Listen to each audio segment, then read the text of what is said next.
Leaning Tower of Pisa, Italy. Let's start with one of the most iconic yet dangerous buildings in the world, the Leaning Tower of Pisa. You've probably seen it in countless photos, but have you ever thought about how something so tilted manages to stay standing?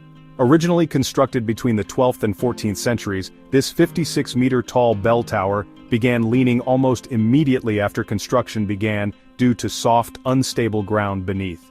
The foundation, built on marshy soil, wasn't able to support the weight of the structure, and that's when the tilt began.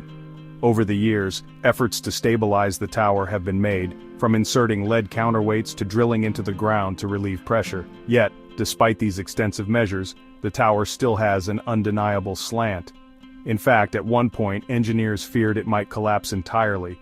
It wasn't until the late 20th century that successful interventions began to reduce the tilt. But can you imagine living in a world where such an iconic landmark could collapse at any moment? It's a miracle it's still standing today. The tilt of the tower has given it its famous appearance, attracting millions of tourists each year who pose for that perfect holding up the tower shot. But beneath its playful exterior lies the reality of an engineering nightmare. It's almost as if it's daring the world to come closer despite the risks. And while it's still safe to visit, would you trust a building that has defied the laws of gravity for centuries?